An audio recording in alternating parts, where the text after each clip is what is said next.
भाई मैं चेयरमैन था मान लो सीसीएल सीएमडी या कोल इंडिया का, तो इसलिए नहीं कि मैं टाटा बिरला का बेटा था। ये युवाओं को जो मिल रहा है, सामने खाना रख दे और एफर्ट नहीं लगाओगे तो खाना भी आप नहीं खा पाओगे, तो परिश्रम तो करना होगा। गूगल में है, उसका एक बच्चा तो अभी आईआईटी बॉम्बे में इंटरव्यू लेने गया था। नमस्कार, मैं वैद्य रितिका गौतम और आप देख रहे हैं ट्रुथ न्यूज़ हिंदी। आज मैं नर्वस हूँ क्योंकि आज का ये जो एपिसोड है, ये जो सेगमेंट है, वो अगर मैं अपने पूरे करियर की बात करूँ तो उनमें से एक है जिसके लिए मैं बहुत ज़्यादा प्रैक्टिस करती हूँ। क्योंकि ऐसा नहीं है कि कहीं मैं सवाल पूछने में कुछ गलती कर दूँ या मेरे से कुछ गलती हो जाए, बल्कि इसीलिए क्योंकि मेरे सामने जो पर्सनैलिटी बैठे हैं, मैं उनके साथ ये जो मुझे अपॉर्चुनिटी मिली है उनके साथ बैठने की, मैं उसके साथ जस्टिस कर सकूं। तो चलिए बिना देरी किए शुरू करते हैं इस सेगमेंट को। और आज हमारे साथ हैं, ऐसे तो अगर इंट्रोडक्शन दूं तो बहुत ही टाइम निकल जाएगा, लेकिन शॉर्ट में इंट्रोडक्शन देती हूँ क्योंकि बाकी का तो खुद सर ही आपको बताएंगे। इन्होंने सीसीएल, बीसीसीएल, सीआईएल इन 3 बड़ी कंपनियों में अपना योगदान दिया है बतौर सीएमडी। और आपको बता दें कि इन्होंने योगदान ऐसा वैसा नहीं दिया है, बल्कि ये बहुत बड़े एग्जाम्पल हैं और लोग इनके बारे में जानना चाहते हैं, पढ़ना चाहते हैं। तो बस आज इस पॉडकास्ट में सर है हमारे साथ, तो चलिए शुरू करते हैं। सर, आपका स्वागत है। हमारे साथ हैं श्री गोपाल सिंह जी। और क्योंकि सर के बारे में अगर हम कहें तो जब आपके बारे में रिसर्च किया तो चीज़ें तो बहुत सर सामने आई, लेकिन कुछ कुछ चीज़ें ऐसी भी हैं जो लोग जानना चाहते हैं। पहला सवाल तो यही रहेगा कि एक बिहार का लड़का, और वो भी ऐसे गांव का लड़का, और आज नहीं मतलब सालों साल पहले की बात करें, जिसने शायद सोचा भी नहीं होगा कि मैं इतने ऊंचे तक जाऊंगा, और वो भी बिहार के छोटे से गांव से।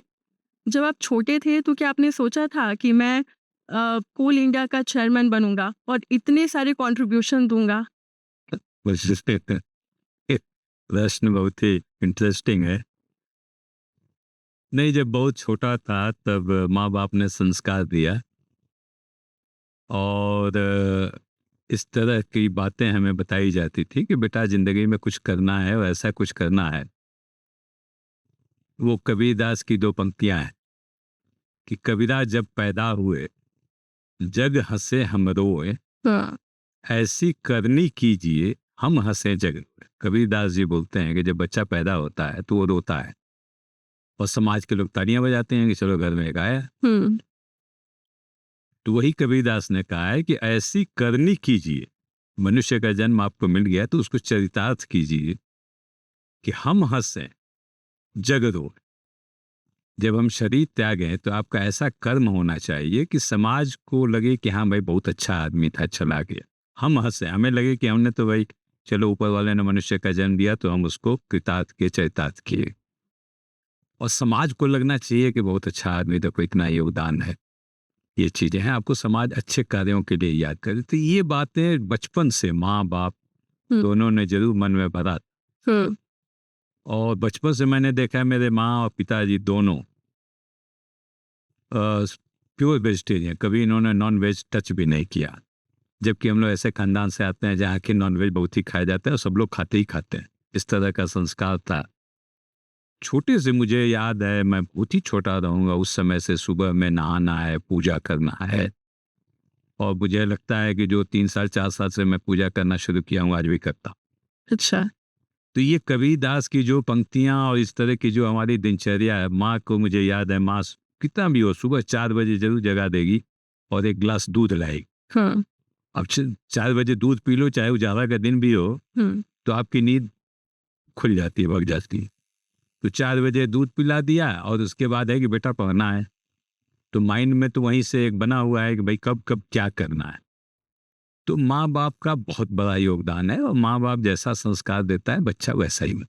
सर, सबके साथ होता है, जाहिर सी बात है, शायद आपके साथ भी हुआ होगा। माँ पिता पूछते हैं कि आगे चलकर क्या बनोगे, तो आपने कुछ सपना देखा था? क्योंकि मैक्सिमम हम देखते हैं बच्चों के, जब बच्चे छोटे होते हैं तो डॉक्टर सेट मिलता है या फिर उनके कान में डाला जाता है कि नहीं इंजीनियर बनना है तुम्हें। तो आप, क्योंकि आपके पिता प्रोफेसर रहे हैं, तो आपने बचपन में क्या कुछ सोचा था शुरू से ही, मतलब कुछ अलग था, क्या करने का था? नहीं, मेरे घर में माँ बाप ने ये कभी नहीं कहा कि बेटा तुमको डॉक्टर बनना है, इंजीनियर बनना है, कुछ भी नहीं। हाँ।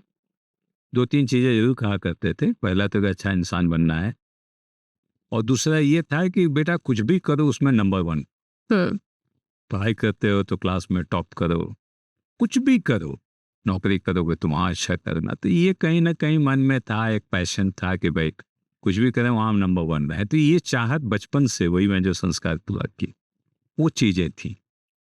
तो अब स्वाभाविक था कि बचपन में पढ़ना था, तो स्कूल में गया आदमी, वहाँ भी ये कहीं ना कहीं था, प्रायोरिटी, प्राथमिकता थी कि भाई हमें क्लास में फर्स्ट होना है। तो चलते रहा। कोल इंडिया चेयरमैन की बात तो तब मन में आई जब हमने कोल इंडिया ज्वाइन किया। इसकी कैसे शुरुआत हुई? दिमाग में विचार पहले कब आया कि नहीं अब मुझे इस तरफ पढ़ना चाहिए? नहीं देखो, हमारे समय में ये तो था ही, चूंकि हम लोग गांव से आते थे, तो और इस तरह का मन में था कि भाई कुछ ना कुछ तो करना है लाइफ में, गांव में और नहीं रहना। हाँ, अब कुछ अच्छा करने के लिए समाज में पहले तो आपके पास वो अपॉर्चुनिटीज होनी चाहिए, आप वैसा आपके पास फैसिलिटीज होना चाहिए कि आप समाज के लिए कुछ कर सको। बिल्कुल। तो उसके लिए सबसे आसान तरीका है एजुकेशन। पढ़ाई के माध्यम से आप कुछ भी अचीव कर सकते हो। और ये तो मैं आजकल के बच्चों को भी बोलूँगा। देखो अब भाई, मैं चेयरमैन था मान लो CCL CMD या कोल इंडिया का, तो इसलिए नहीं कि मैं टाटा बिरला का बेटा था, इसलिए नहीं। इसलिए कि जब हमें पढ़ना था स्कूल में, कॉलेज में, तो हमने सिंसियरली पढ़ा, जो हमें करना था वो किया। जब नौकरी हमने ज्वाइन किया तो उस समय भी चाहत थी कि भाई हमें नंबर 1 बनना है। तो उस हिसाब से आदमी, जैसा आप सोचते हो आपका आचरण भी ना, आपका अप्रोच भी वैसा ही हो जाता। इसलिए मैं बच्चों को भी कहता हूँ कि बचपन से माँ बाप का इतना ही रोल है कि बच्चे को एक अच्छा इंसान बना दो, उसको सिलेक्ट करने दो कि वो क्या बनना चाहता। और जब वो जो चीज सिलेक्ट कर लिया कि हमें ये बनना है, तब उसको आप इस तरह का उसको मोटिवेट करो, उसको गाइड करो कि उसमें वो नंबर 1 बने, तो हो जाता है। सर, आपके बारे में ये भी जानकारी मिली है कि आपके पिता शायद वो कहते थे कि तुम बोर्डिंग स्कूल जाओ पढ़ने के लिए, लेकिन आपकी ये सोच थी कि नहीं, मैं माँ पापा को नहीं छोड़ूंगा।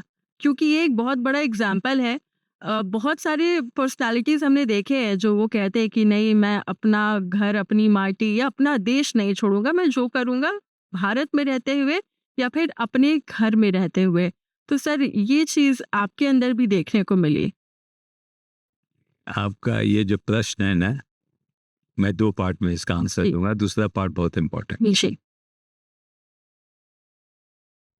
पहला तो मैं नहीं चाहता था कि माँ बाप से दूर होकर जाकर किसी स्कूल में जाए, और चूंकि मैं गांव में था, वहाँ अच्छा स्कूल नहीं था, तो बाबूजी की हमेशा इच्छा थी कि इसको कहीं अच्छे स्कूल में भेजें। तो उन्होंने बहुत कोशिश किया, और मैं वो ईश्वर से मनाया करता था कि मेरे को जाना नहीं है। एक बार मेरा वो ले जाकर बनारस में, उसमें बहुत अच्छा स्कूल हुआ करता था, बसंत स्कूल, बसंत कॉलेज है। जी। तो वहाँ उन्होंने जाकर मेरा एडमिशन करा दिया। आकर माँ को बताया कि इसका एडमिशन हो गया है, अब इसको चलना है। अब मैं वहीं से बदमाशी करना शुरू किया कि नहीं, हमें नहीं जाना है, रोना धोना सब चीज़ हुआ। किसी तरह बाबूजी बनारस भी ले गए। तो वो गंगा में ना, राजघाट पर पुराना पुल है बनारस का, वही होता। हाँ। उसमें नीचे में रेलवे लाइन है, ऊपर में रोड है। तो ऊपर से हम लोग जा रहे थे, वहीं बगल में है बसंत स्कूल। तो मैं जाके, मुझे याद है, उस रोड पे, गंगा पुल पे मैं लेट गया। तो मेरे को नहीं जाना। बाबूजी ने डांटा डपटा, 2-4 थप्पड़ भी लगाया। और मुझे याद है वो मुझे थोड़ा देर खींचे भी थे उस जमीन पे। लेकिन मैं ऐसा जिद पकड़ा कि नहीं, हमें आप ही के साथ रहना है, माँ के साथ ही रहना है, मैं नहीं जाऊँगा। तो फिर वो बाबूजी थक गए, तो फिर लेते चले आए। माँ को बताया उन्होंने सब चीज। तो माँ कहेगी ठीक तो बोलता है, हम लोगों के साथ रहेगा ना, जो करना है कर लेगा, आप चिंता मत की। उसके बाद फिर एक बार वो सैनिक स्कूल का बाबूजी ने एप्लीकेशन किया। उसका एग्जाम हमें देने जाना था पटना। अब ये बचपन की चीजें हैं, लेकिन घर से मैं थोड़ा सा एक्टिंग करना शुरू किया कि मेरी तबीयत खराब है। हाँ, तबीयत बहुत खराब है। फिर भी बाबूजी बोले नहीं, तबीयत खराब है तो चलो पटना में इलाज करा दो। तो वो ले गए किसी तरह। अच्छा, यहाँ पर आपके बाबूजी समझ चुके थे कि ये मतलब अब नाटक कर रहा है, जाना नहीं चाह रहा है, ये अलग-अलग बहाने बना रहा है? नहीं, चूंकि मैं हमेशा कुछ ना कुछ बहाना बनाता था जब भी बोर्डिंग में जाना होता था हॉस्टल में। हाँ। तो अब उस समय वो क्या सोचे होंगे वही बताएंगे, लेकिन जरूर सोचे होंगे कि हाँ ये फिर बहाना बना रहा है। तो वो जबरदस्ती ले गए, हम लोग जाकर मुगल सराय से तूफान एक्सप्रेस उस समय चलती थी पटना के लिए, सुबह पहुंचना था हम लोगों को। हाँ। और अंदर में भगवान से मना रहे थे, पूजा तो करता ही था कि हे भगवान वो मेरे को किसी भी तरह ना वो एग्जाम में न जाए। 6 घंटा देर हो गई तूफान एक्सप्रेस। अच्छा। हाँ, इत्तेफाक। और वो सैनिक स्कूल का कंपटीशन, वो एग्जाम शुरू होना था सुबह 10 बजे, हम लोग पहुंचे वहां 2 बजे, तब तक वो खत्म हो चुका था ऑलमोस्ट। अच्छा। मैं इतना खुश हुआ अंदर से। अब बाबूजी फिर जो है ना बोले तुम जो है ना, तो उससे भी मेरी जान छूट गई। फिर हम लोग, हुँ, बाबूजी मायूस और मैं खुश, हुँ। पहुंच गए।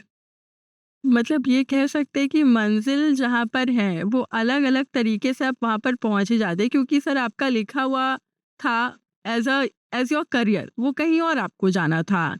अभी क्योंकि आपकी पढ़ाई-लिखाई है सर, मतलब लोग बच्चे ख्वाब देखते हैं कि वो वहाँ से पढ़े, आईआईटी, आईएसएम, मतलब ये ख्वाब है उनके लिए, और आप वहाँ गए, आपने पढ़ाई की। तो इसे कैसे देखते, किस तरह से आपने तैयारियाँ की? क्या-क्या ऑब्स्टेकल्स आए? किस तरह का स्ट्रगलिंग का दौर भी रहा होगा सर?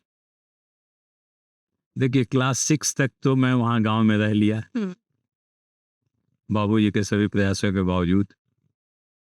6th में उन्होंने एक बिहार गवर्नमेंट के ना उस समय एक स्कॉलरशिप योजना शुरू हुई थी, उसमें पता नहीं कब उन्होंने मेरा फॉर्म भर दिया अच्छा।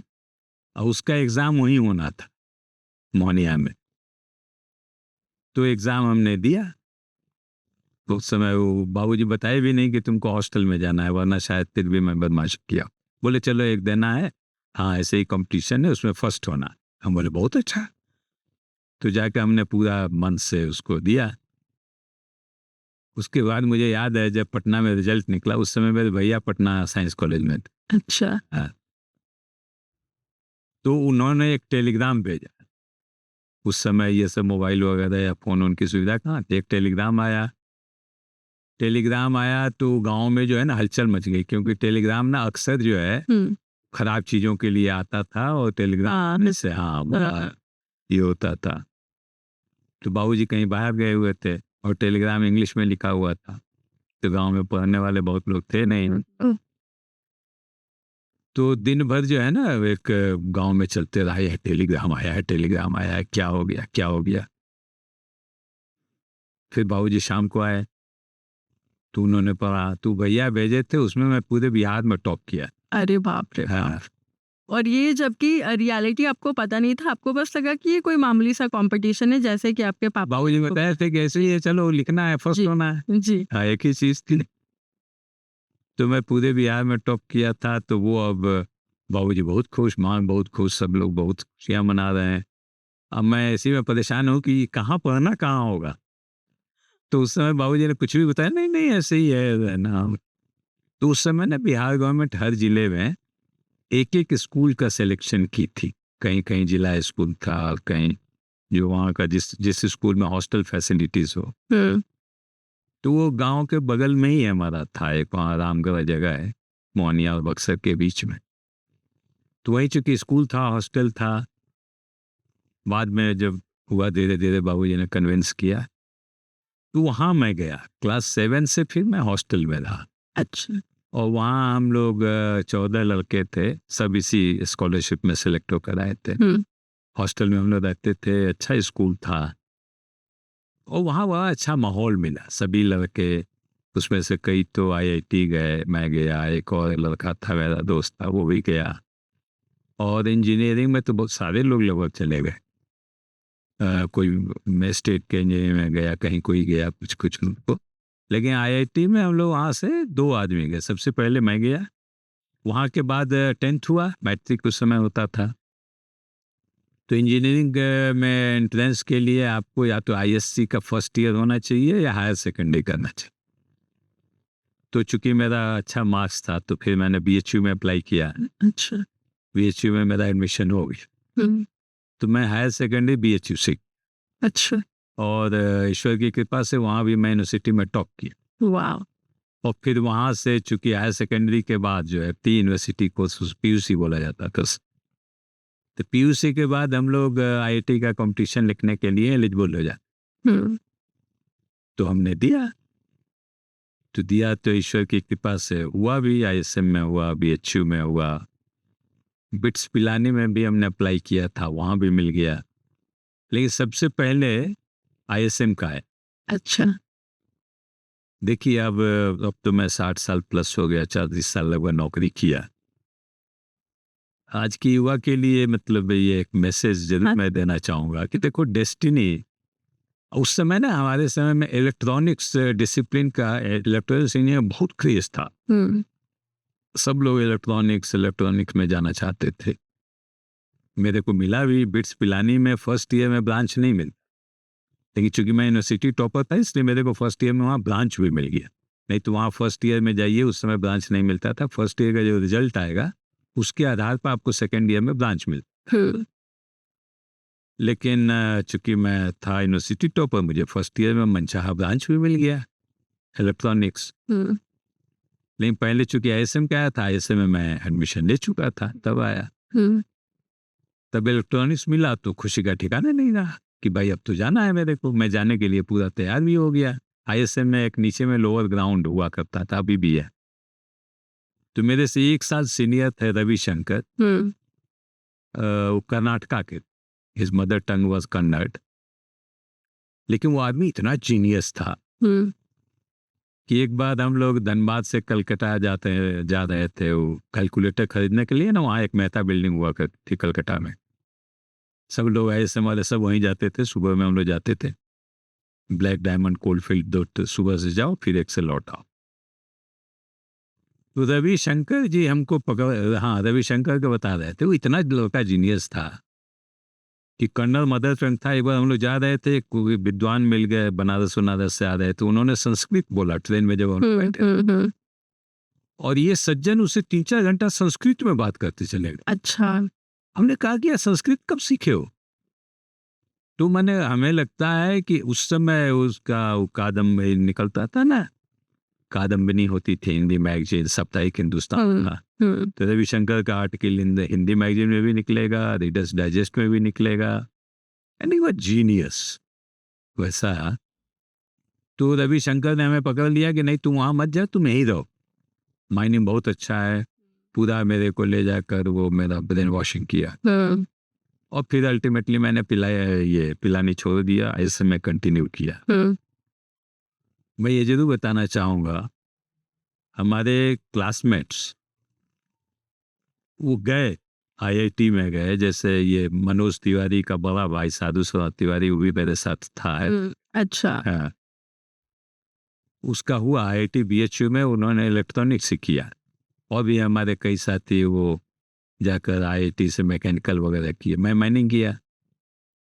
लेकिन आज इतनी 40 वर्षों के नौकरी के बाद अब लगता है कि मेरा उस समय का जो सिलेक्शन था माइनिंग का वो बेस्ट था। तो देखो ईश्वर जो है ना, कहाँ आपको ले जा रहे हैं। आज की तारीख में लगता है कि यार मेरे साथ क्या हो रहा है। कई बार नहीं सर, बिल्कुल आपने ये बोला कि आज की तारीख में ये क्या हो रहा है। अब अगर अभी के यूथ के बारे में बात करें ना, तो हम देखते हैं कि वो बहुत ही जल्दी डिमोरलाइज हो जाते हैं। मान लीजिए किसी भी XYZ एग्जाम के लिए वो तैयारी कर रहे हैं, भले ही वो कोई कंपटीशन के लिए हो, मेडिकल के लिए हो, इंजीनियरिंग के लिए हो। एक बार अगर नहीं सफलता प्राप्त होती है तो वो बहुत ज़्यादा डिमोटिवेट हो जाते हैं और उनको लगता है अब तो लाइफ ही ख़त्म। लेकिन आप लोग के समय में जब कोई भी साधन नहीं था और लड़ते झगड़ते यहाँ तक पहुँचे, तो उन यूथ को अभी आप क्या मैसेज देना चाहेंगे कि मतलब एक बार अगर मान लीजिए आपको असफलता हाथ लगती है तो आपको निराश नहीं होना है, निरंतर प्रयास करते रहना है? देखिए ये बहुत बड़ा एग्जाम्पल है। आइए तो सही एग्जाम्पल मेरे साथ मतलब पेशेंस की कमी है आज के युवा में। नहीं, वही मैं बता रहा हूँ, आज के युवाओं के लिए विशेष क्या है बोलूँगा कि देखो उस जमाने में जैसे ब्रांचेस, माइनिंग, मैकेनिकल, इलेक्ट्रॉनिक्स, हमारे कई साथी गए, मैकेनिकल में भी IIT में गए, इलेक्ट्रॉनिक्स में भी गए, मैं माइनिंग में आया। तो यदि उस point of view discipline wise लोगे तो शायद उसमें माइनिंग सबसे इंपीरियर, मैकेनिकल इलेक्ट्रॉनिक्स इससे बेहतर था। लेकिन अब ऊपर वाले की कृपा थी, मैं माइनिंग में कंटिन्यू किया। हालांकि हमें मिला था, इलेक्ट्रॉनिक्स भी मिला था, सब चीज़ मिला, लेकिन फिर मैं माइनिंग में कंटिन्यू किया। और आज 40 वर्षों के नौकरी के बाद, 60 साल उम्र के बाद मैं बोल रहा हूँ कि मेरा जो डिसीजन था वो बहुत अच्छा था। तो ये युवाओं को जो मिल रहा है, ये हमेशा उनको ये मान कर चलना चाहिए कि देखो क्या है ना, कि कुछ भी मिलता है जो आपकी किस्मत में है, एक तो वो मिलेगा, प्रोवाइडेड आप उसको डिजर्व करो। डिजर्व यानी आपको उसके लिए परिश्रम करो, उसके लिए आप सिंसियरली लगे रहो, उसके लिए आपको पैशन। सामने खाना रख दे और एफर्ट नहीं लगाओगे तो खाना भी आप नहीं खा पाओगे, तो परिश्रम तो करना होगा। सर, अगर आपसे पूछा जाए, जैसे वो जितने भी बच्चे अभी IIT ISM के लिए तैयारी कर रहे हैं जाने के लिए, किस तरह से तैयारी करें? क्योंकि आजकल हम देख रहे सोशल मीडिया का भी ज़माना आ गया है और वहाँ पर भी बैलेंस करना बहुत ज़रूरी है, जहाँ पर बच्चे बैलेंस नहीं कर पा रहे हैं। तो वैसे में आप क्या कुछ आइडियाज़, क्या कुछ स्ट्रैटेजी आप उनके साथ शेयर करना चाहेंगे? और थोड़ा-सा ये भी शेयर करिए कि आप लोग अपने समय पर किस तरह से पढ़ाई करते थे? हाँ, ये बहुत अच्छा प्रश्न है। देखिए क्या है कि जो मैं बता रहा था ना, माइनिंग मैकेनिकल इलेक्ट्रॉनिक्स, तो मान लो मैं माइनिंग में कंटिन्यू किया, उस समय मैं अफसोस करते रहता कि अरे मैं इलेक्ट्रॉनिक्स में नहीं गया, मैकेनिकल में नहीं गया। तो मैं अफसोस करके मुझे क्या मिलता है? कुछ भी नहीं। लेकिन मुझे कभी अफसोस नहीं हुआ, क्योंकि मेरी चॉइस थी, ईश्वर ने हमें वो ऑप्शंस दिए थे, लेकिन मैं माइनिंग में कंटिन्यू किया। और आज इतने सालों के बाद मुझे लग रहा है कि वो ईश्वर ने दिया था, बहुत ही अच्छा किया था। तो युवाओं को भी ना, देखो युवाओं को अपने लिए तो ईमानदार तो बनना पड़ेगा। यदि आप प्रयास नहीं करोगे, हार्ड वर्क नहीं करोगे, उसके लिए जो चीज आप पाना चाहते हो उसके लिए आपको यदि पैशन नहीं होगा, तो फिर आपको कैसे मिलेगा? मिल ही नहीं सकता है। 140 करोड़ जनता है यहाँ, 140 या कोई भी क्लास की बात कर लो, स्कूल हो या कॉलेज हो, IIT हो या कोई दूसरा इंजीनियरिंग कॉलेज, हर क्लास में एक बच्चा फर्स्ट होता है, एक बच्चा लास्ट होता है। ऐसा क्या दोनों में फर्क है कि एक बच्चा फर्स्ट होता है, एक बच्चा लास्ट होता है? दोनों को ऊपर वाले ने सभी 2 हाथ 2 पैर सब दिए हैं। और जैसा कि हम सुनते हैं कि ब्रेन भी इतना दिया है कि उसका हम लोग कितना परसेंटेज यूज करते हैं। कहावत है कि मैंने आइंस्टीन भी 14-15% यूज कर लिए थे तो आइंस्टीन मिल गए। तो ऊपर वाले ने इस खोपड़ी में इतना ब्रेन दिया है, इतना आपको इंटेलिजेंस दिया है कि उसको सिर्फ आपको यूटिलाइज करना है। और यदि यूटिलाइज करोगे तो आपके पास इंटेलिजेंस है, गॉड गिफ्टेड, सबके पास है ये, इसमें कोई एक्सेप्शन नहीं। वो बच्चा चाहे टाटा जी के परिवार में पैदा हुआ हो या गरीब घर के परिवार में पैदा हो, कहीं भी सबको ईश्वर ने ये दिया है। ऊपर वाले परिश्रम करने की शक्ति हाथ पांव सबको दिया है।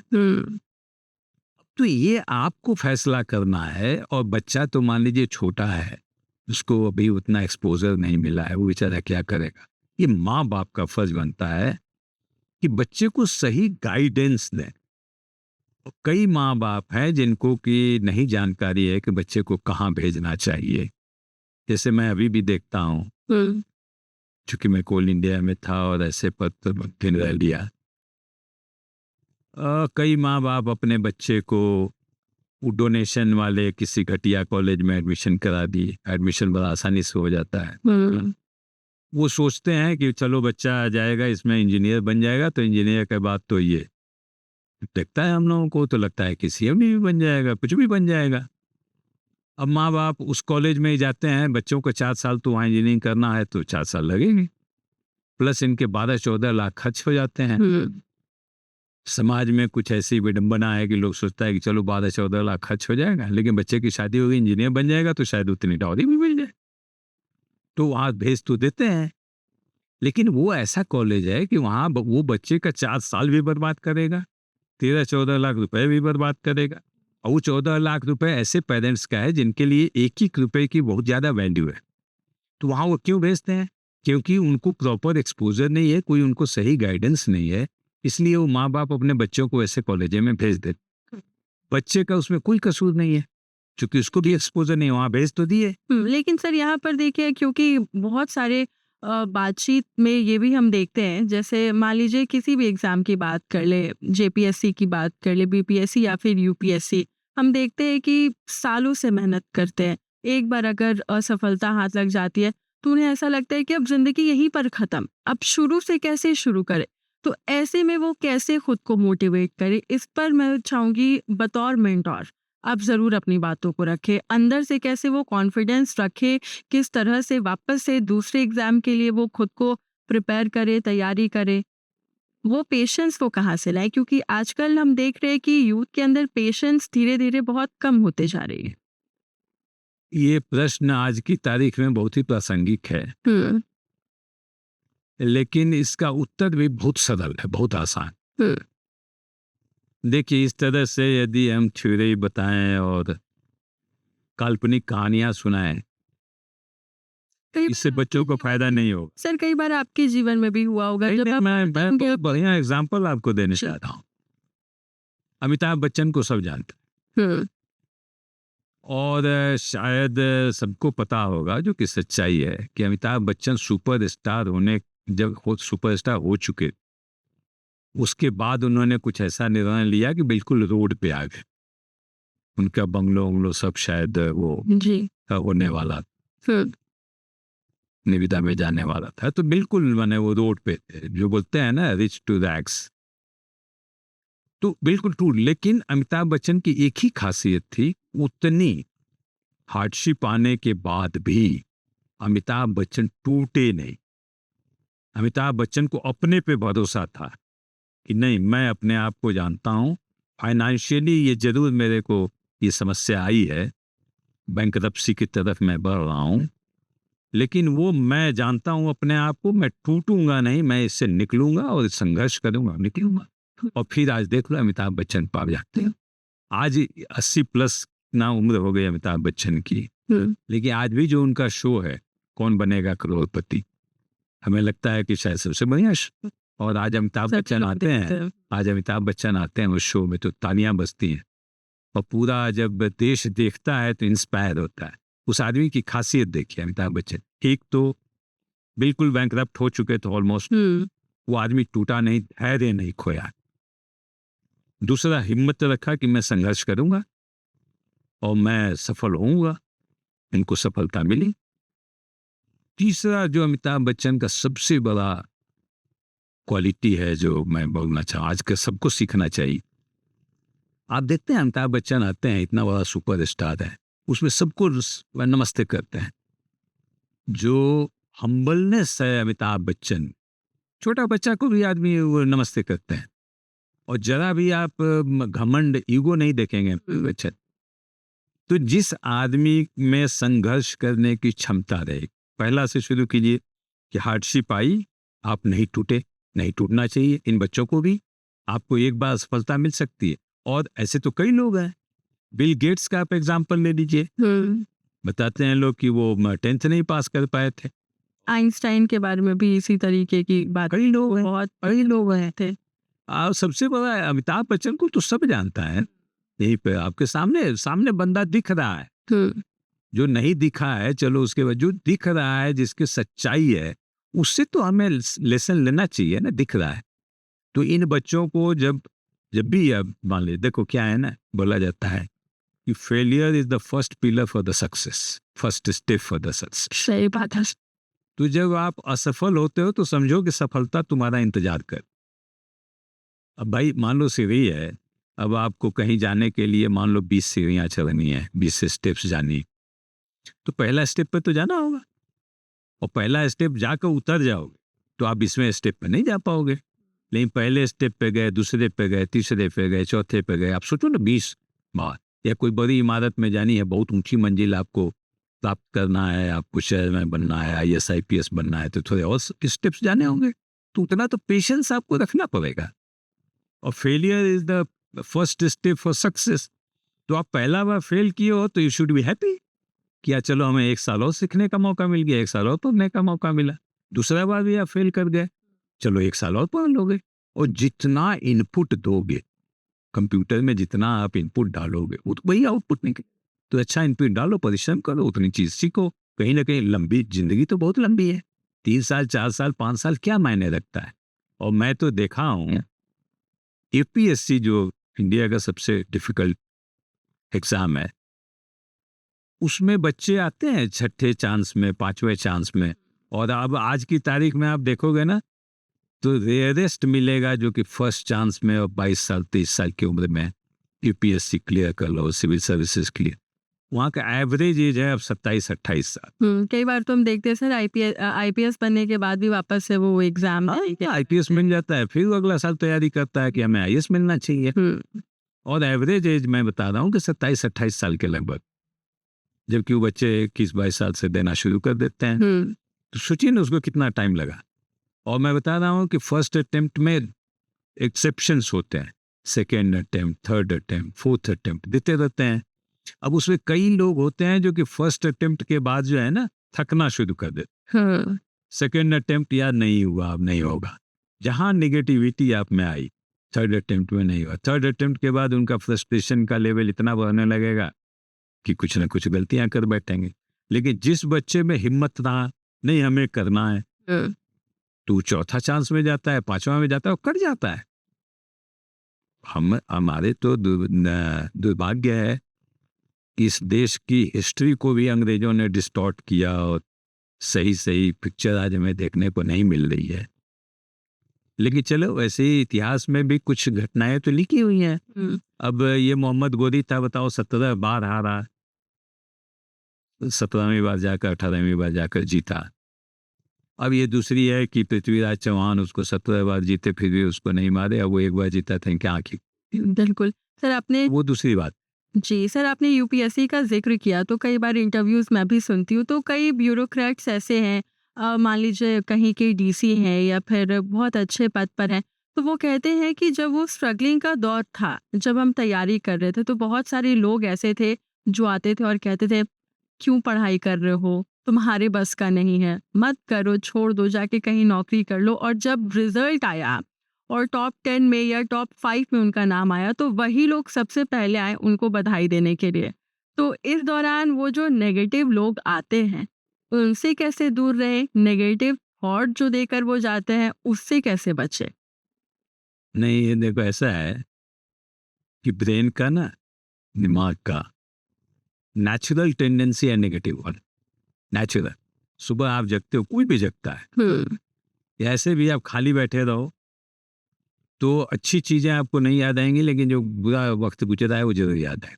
नेगेटिव हमेशा आता है, नेगेटिविटी इसका कैरेक्टर है, बेसिक कैरेक्टर। लेकिन आपको जानना है कि हम नेगेटिविटी से हमें क्या मिलेगा। और देखो नेगेटिविटी से कुछ भी नहीं मिलना है, जो मिलता है वो भी आपको, जो मिलने वाला है वो भी नहीं मिलेगा। लेकिन जब आप सकारात्मक, एक मैं अमिताभ बच्चन का बताया हम्बलनेस, वो हर बच्चे को सीखना चाहिए, उनसे संघर्ष करने की शक्ति सीखना चाहिए।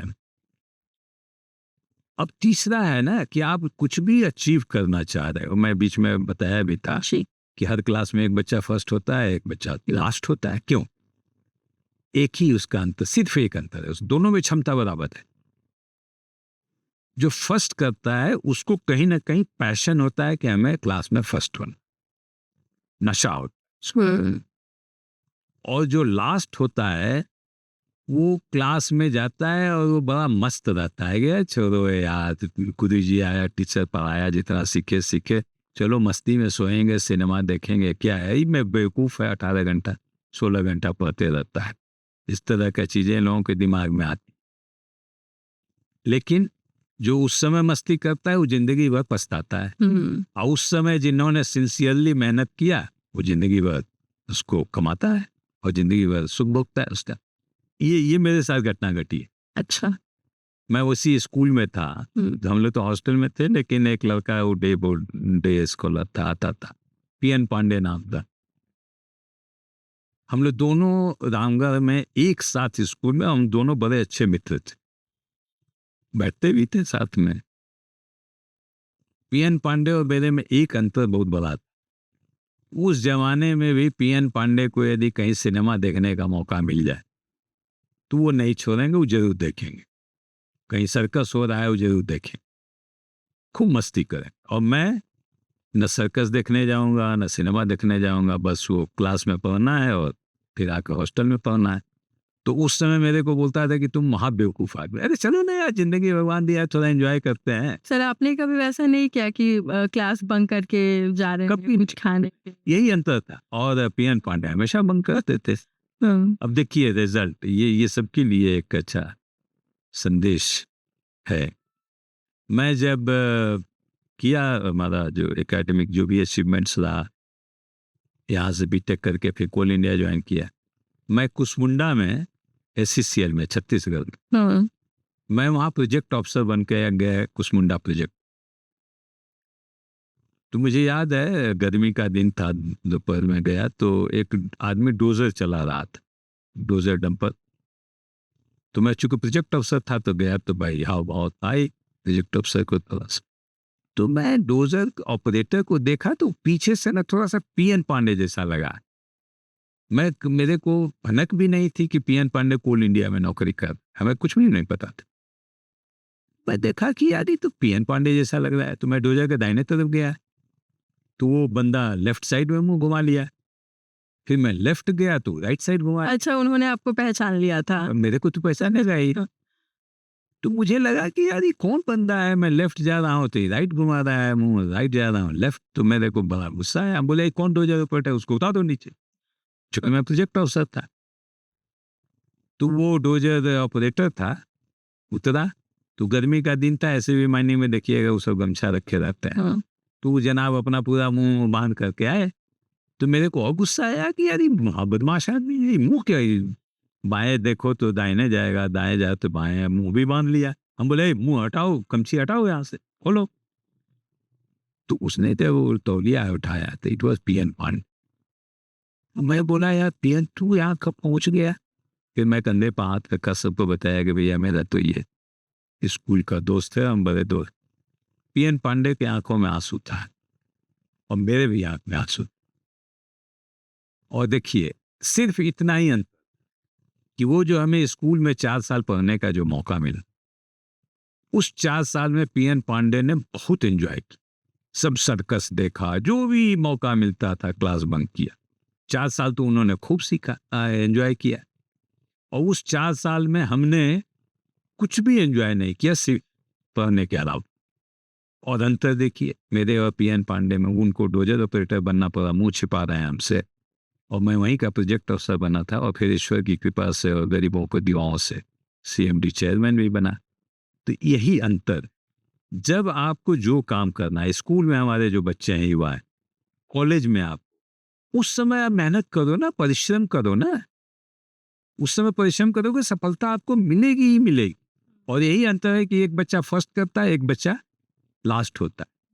वो जो हमारे हैबिट का जो बच्चा होता होगा वो बच्चा टॉप करता है, और जो पीएन पांडे के हैबिट का बच्चा है वो लास्ट होता है। अच्छा सर, एक सवाल यहाँ पर रहेगा, क्योंकि अपने स्कूल के टाइम, कॉलेज के टाइम आपने मूवीज वगैरह देखी नहीं।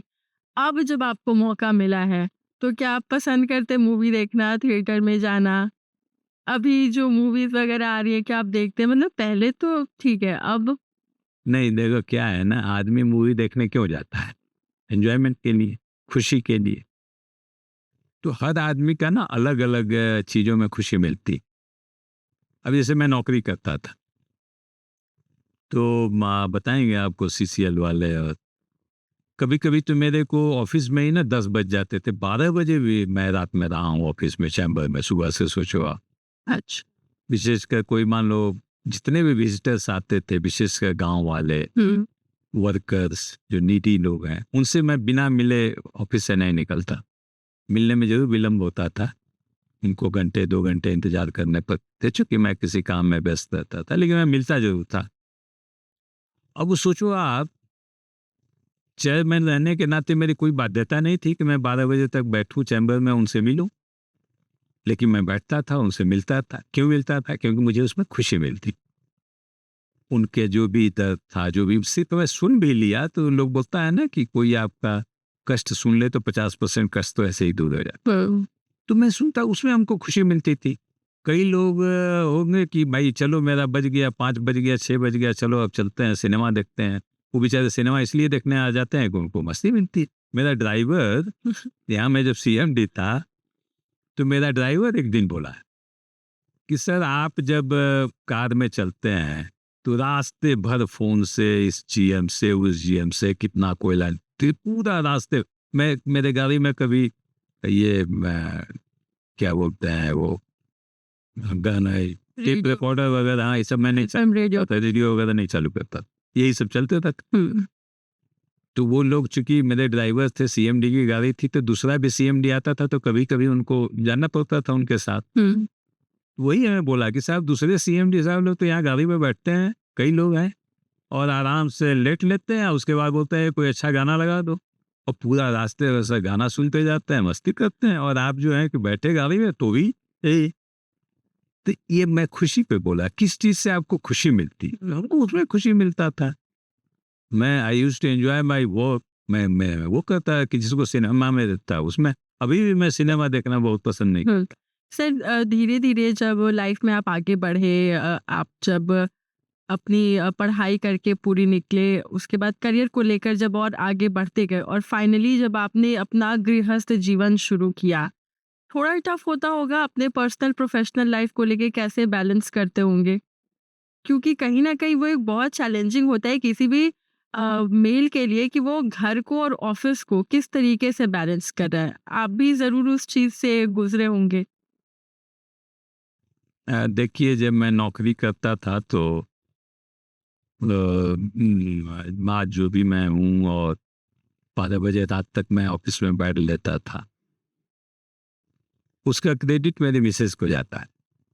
वो कोऑपरेट करती थी, कभी भी आज तक हमसे ये नहीं बोली कि आप 10 बजे तक ऑफिस में बैठे रहे तो बाकी लोग 5 बजे आ जाते हैं। कभी उनको शिकायत नहीं, उनको लगता था कि नहीं, ये कुछ काम कर रहे हैं, हमेशा सही होगा। तो जब तक नौकरी रही तो मैं फुल 100% डिवोटेड रहा।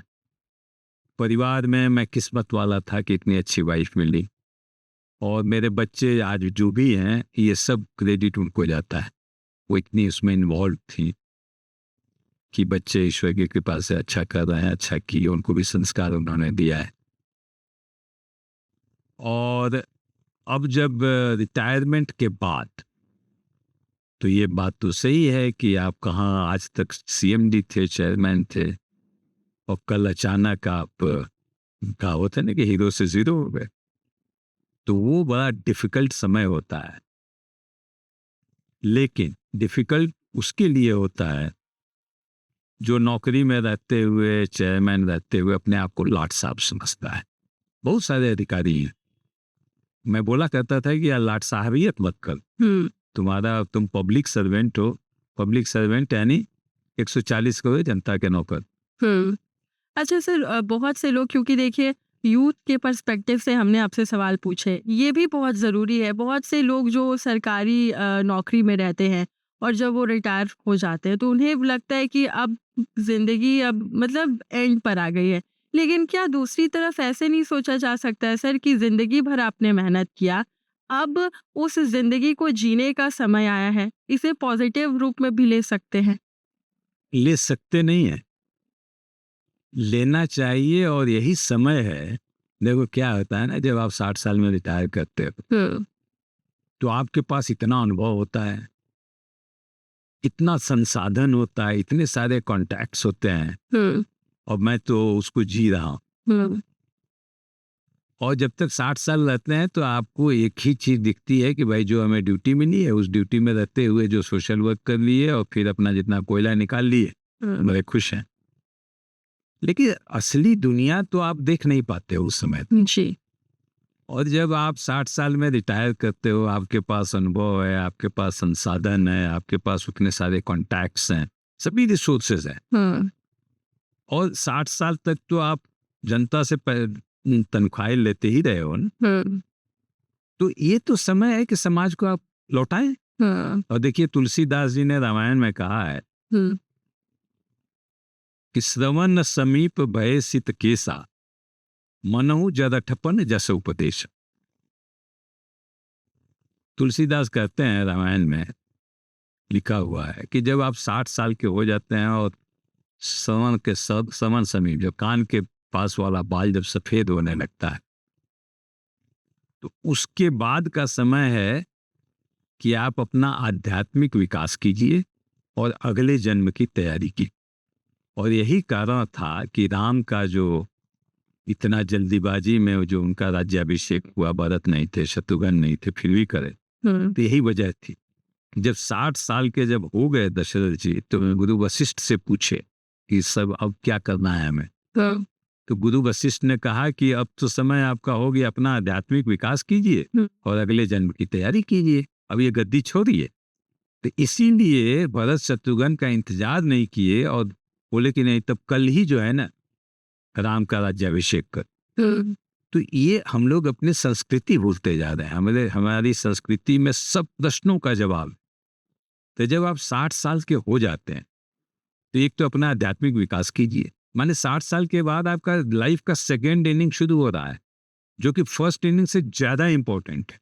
टेस्ट मैच में फर्स्ट इनिंग में जितने भी रन बने, डिसाइडिंग तो होता है सेकेंड इनिंग।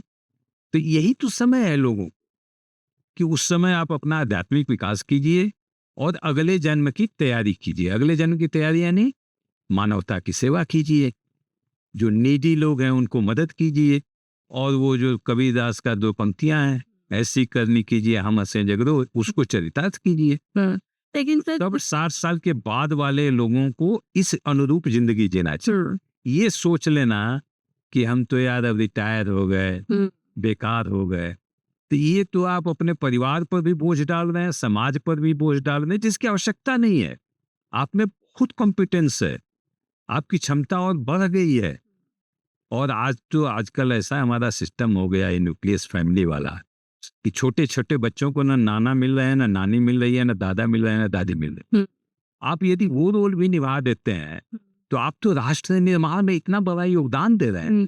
सर ये तो आपने ऐसा विषय भी लिया है कि इस पर कितना भी बात करें तो वो खत्म नहीं होगा। लेकिन इस बीच अब जो लोग आपको एडमायर करते हैं, आपके बारे में जानना चाहते हैं, वो लगातार ये सवाल पूछ रहे हैं कि सर पॉलिटिक्स में कब आ रहे हैं, राजनीति में कब आ रहे हैं, ऐसा कुछ है तो हमें बताइए। देखिए, पॉलिटिक्स का हिंदी क्या होता है? आपने कहा राजनीति। जी। राजनीति का शाब्दिक यदि उसका संधि विश्लेषण करें, क्या हुआ? राजनीति, राज्य की नीति को जो फॉलो करता है, जो मानता है, वो राजनीति कर रहा है। तो और हर व्यक्ति को राजनीति, राज्य की नीति तो माननी चाहिए। हाँ, ये तो सर आपने स्मार्ट मूव खेला है, बहुत स्मार्टली आंसर दिया। क्योंकि देखिए, और क्योंकि आपके फादर इन लॉ वो भी बिहार में मिनिस्टर रह चुके हैं, तो वहां से भी जोड़ते हुए लोगों के मन में ये सवाल आते रहता है। और अभी तो क्योंकि बिहार में चुनाव भी होना है, तो इसे लेकर तो कई सारे सवाल लोग पूछ ही रहे हैं आपसे। नहीं, वो तो देखिए मेरा सौभाग्य बोलिए कि वो तो मैं बचपन से देखा हूँ। मेरे पिताजी वहाँ मेरे को लगता है दशकों मुखिया रहे। वहाँ का मुखिया वो मेरे बड़े ताऊ जी थे, उसके बाद ये हुए, तो वहाँ भी मैंने देखा है। ससुर जी को मैंने देखा है बहुत बढ़िया से। और मेरे को गर्व हो रहा है कि शंकर दयाल सिंह जी मेरे ससुर थे, और उस व्यक्ति को मैंने देखा है जैसा भोले बाबा लोग बोलते भी हैं। और वो जानते हैं आजकल के पॉलिटिशियन अपने बेटा को पॉलिटिक्स में लाने के लिए क्या क्या नहीं करते। और वो बोलते थे कि नहीं, मेरे बच्चों को पॉलिटिक्स में नहीं जाना, और नहीं जाने दी। तो पॉलिटिक्स और राजनीति से मेरा बहुत गहरा संबंध है, इसमें कोई शक नहीं है, अपने घर से भी और ससुराल पक्ष से भी। और मैं तो जैसा कि बताया, राजनीति का जो शाब्दिक मतलब साफ तौर पर हम कह सकते हैं दर्शकों को अभी इंतजार करना होगा। मैं कर रहा, देखो क्या है ना, नहीं मैं एक चीज और जरूर बोल देना चाहूँ। देखो, राजनीति को लोगों ने गलत तरीके से पेश करके इस शब्द को बदनाम कर दिया। हर व्यक्ति को राज्य की नीति माननी चाहिए। यानी राज्य की नीति क्या है कि भाई आप समाज की सेवा करो। भाई हम मान लो किसी बाप के 4 बेटे हैं, 4 बेटे में से मान लो एक IAS बन गया, दूसरा इंजीनियर बन गया, तीसरा CA बन गया, चौथा मान लो वो पियोन बन गया, भिखारी बन गया, तो बाप कभी खुश होगा क्या? तो वो क्या चाहेगा IAS बेटे से कि भैया जो गरीब हो गया है ना उसकी तुम मदद करो, यही चाहेगा ना? तो ये जितने लोग राजनीति, जो पॉलिटिक्स और जो मंत्री और क्या क्या बने हुए हैं, इनको तो वो समझना चाहिए ना कि हम उसी ऊपर वाले का 4-5 बेटे में से एक।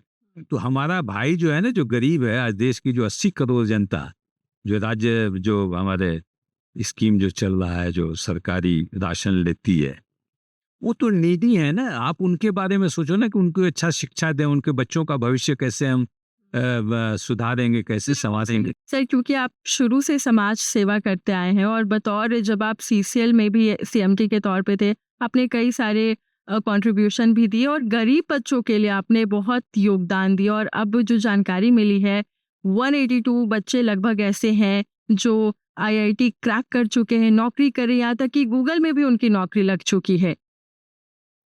देखिए, ये बड़ा सौभाग्य था कि सीसीएल में रहते हुए हम लोग कई योजनाएं चला रहे, जिनके माध्यम से 3 साल की उम्र के बच्चे से लेकर 33 साल के युवाओं तक के हमारे पास योजनाएं, कई योजनाएं थी। कायाकल्प प्ले स्कूल, जहां हम 3 साल के रांची के ये सब जो जितने हमारे भिक्षा मांगने वाले के बच्चे थे उनको हम लोग यहाँ प्री स्कूलिंग के लिए कुल्लू में कायाकल्प प्ले स्कूल हम लोगों ने खोला था, जिसकी पहली प्रिंसिपल हमारी श्रीमती जी थी जो आज नहीं थे। कायाकल्प पब्लिक स्कूल था। उसके बाद हमने सीसीएल के लाड लाडली शुरू किया, फिर बरकाकाना में हमने आईटीआई खोला, फिर बुरकुंडा में आईटीआई खोला, बरकाकाना में मल्टी स्किल डेवलपमेंट सेंटर था और कई जगह स्किल डेवलपमेंट सेंटर्स, और यहीं रांची होटवार में एक हम लोगों ने स्पोर्ट्स एकेडमी खोला। और ये सभी योजनाएं हैं, सबके बारे में बताने में काफ़ी समय लगेगा, लेकिन बिल्कुल आपने सही कहा कि सीसीएल के लाल और लाडली एक ऐसी योजना है जहां हम गरीब बच्चों को लाते हैं, उनको 10th पास वाले बच्चों को लाए, यहाँ 11th-12th में अपने डीएवी स्कूल में उनको 11th-12th की शिक्षा दी जाती है। और उन बच्चों को हमारे ही जो सीसीएल के जो आईआईटीएंस हैं, जो इंजीनियर्स हैं, वो उनको शाम को प्रतिदिन अपनी ड्यूटी करने के बाद वो उनको कोचिंग कराते थे। उसमें मुझे याद है अखिलेश उपाध्याय, नमन और जितेंद्र, ये सब लड़के शुरू में थे। और वो भारतवर्ष का शायद पहला ऐसा कोचिंग इंस्टीट्यूट है जहाँ की सफलता दर लगभग 100%। हाँ। और उसके बच्चे आज बिल्कुल आपने सही कहा गूगल में है। उसका एक बच्चा तो अभी आईआईटी बॉम्बे में इंटरव्यू लेने गया था। एक बच्चा तो हमें फ़ोन किया कि साहब मेरे पास इतना पैसा हो गया कि मैं राजप्पा में एक स्कूल खोलूँगा, आप आइए उद्घाटन करने। तो वो बच्चे इतना अच्छा कर रहे हैं कि मैं समझता हूँ कि पूरे राष्ट्र के लिए एक वो एग्जाम्पल है, लोगों को आना चाहिए। अभी भी रांची में चल रहा है और देखना चाहिए और कई सारे पीएसयू उसका अनुसरण कर रहे हैं। तो वो एक स्कीम है जो देखना चाहिए। और बाकी जितनी भी चीज़ें थी, स्पोर्ट्स एकेडमी की हम बात कर लें, मुझे याद है फ्लोरेसेंट बगला यहीं गुमला की बेटी थी, जब वो 7 साल की थी तो उसके माँ बाप दोनों गुजर गए और वो बच्ची को कजाकिस्तान में यूरो एशिया कप हुआ था, वहाँ से वो बच्ची 2 गोल्ड मेडल लाई। तो ये उदाहरण है। उसकी एक और वहाँ पर सरला एक और लड़की थी, उसका आज इंडिया में 800 मीटर का रिकॉर्ड है। तो ये सारे एग्जाम्पल्स हैं कि यदि इन बच्चों को जिनके पास संसाधन नहीं है, जिसके माँ बाप आर्थिक रूप से कमजोर हैं, उनको यदि हम फैसिलिटेट करते हैं, उनको प्लेटफॉर्म्स करते हैं, तो ये सिर्फ माँ बाप का नहीं, समाज का नहीं, पूरे राष्ट्र का जो है नाम रोशन करते हैं। और मैं सभी समाज के जो अग्रणी लोग हैं, चाहे हमारा गवर्नमेंट हो या पीएसयू वाले हों या जो भी जिनके पास भी वो आर्थिक रूप से बड़े सक्षम है, उन सब लोगों से मैं आग्रह करूंगा कि आइए मिलकर, आज की तारीख में भी हमारे देश का साक्षरता दर 76% है, 74%। साक्षर मतलब हम जानते हैं जो नाम लिखना हो गया तो साक्षर कहलाएगा। वो शिक्षित नहीं है, शिक्षा की वो परिभाषा नहीं है। तो 75-76 साल के बाद भी हमारे देश में लोगों को शिक्षा, प्रॉपर शिक्षा, गुणवत्ता वाली शिक्षा नहीं मिली है। ये पूरे देश के लिए बड़ा ग्लानि वाली विषय है। तो मैं तो सबसे आपके इस माध्यम से मैं आग्रह करना चाहूँगा सब लोगों से कि आइए इस मुहिम में जुटें। और 3 साल का बच्चा, अभी जो हमारी सेंट्रल गवर्नमेंट ने एक नई एजुकेशन पॉलिसी बनाई है, उसमें बनाएंगे क्लास 1 के पहले हर बच्चे को 3 साल का प्री स्कूलिंग का उसमें प्रोविज़न किया है। लेकिन उनके पास, बेचारों के पास पैसा नहीं है, कोई अपने बच्चे को प्ले स्कूल में भेज सकते हैं, हम आप तो भेज लेंगे। तो आइए सब लोग मिलकर, और वो बहुत बड़ा संख्या है हमारे देश में 140 करोड़ में, और उन बच्चों को यदि हम गुणवत्ता वाली शिक्षा 3 साल से नहीं देंगे तो ये कहीं ना कहीं उनके साथ तो बड़ा अन्याय है ही, लेकिन ये समाज के लिए बहुत बड़ा कलंक हो। क्योंकि जब बच्चा वो क्लास 6 में जाएगा तो एक बच्चा प्ले स्कूल में 3 साल पढ़ करके आएगा, और ये बच्चा बेचारे के पास, उसके माँ बाप के पास पैसा नहीं था तो क्लास 1 में चला जाएगा उसके यहाँ, तो उसको तो पहला दिन से इन्फीरियरिटी कॉम्प्लेक्स हो जाएगा। तो उसको राष्ट्र के प्रति, समाज के प्रति क्या उसको बिलोंगिंगनेस होगा। तो आइए इसमें हम लोगों ने अभी इस 15 अगस्त को कठारा में कायाकल्प प्ले स्कूल खोला भी। तो इस मुहिम में हम लोग लगे हुए हैं और सब लोगों से मैं आग्रह करता हूं कि आइए इस मुहिम को सफल करें और भारतवर्ष को एक समृद्धिशील राष्ट्र। अपने काम से कह सकते हो ऑफिशियली फ्री हो चुके, तो लगातार आप योगदान तो दे ही रहे हैं और हम यही उम्मीद कर रहे हैं आपसे कि आप जो समाज सेवा कर रहे हैं, गरीब बच्चों के लिए जो योगदान दे रहे हैं, असहयोग जो लोग हैं उनका सहयोग करें। तो हम चाहते हैं आपकी इस पहल से शायद हमारी समाज की जो सोच है और स्थिति है वो और भी ज़्यादा निखरेगी, अच्छी होगी। तो ये देखिए, आज इस एपिसोड में सर के साथ ये जो बातचीत हुई, ये करना इसीलिए ज़रूरी था क्योंकि 2-3 चीज़ें आपने देखी। पहले तो वो तमाम बच्चे जो बहुत ही ज़्यादा डिमोटिवेट हो जाते हैं। कई सारे ऐसे बच्चे हैं जो वो ख्वाब देखते हैं कि वो भी बड़े अफ़सर बने, IIT, ISM में पढ़ें। अगर पढ़ रहे हैं तो कैसे वो, अगर मान लीजिए असफल हो रहे हैं, तो किस तरह से वो खुद को मोटिवेट करें। तो तमाम बातें जो हैं वो सर ने आपको बताया।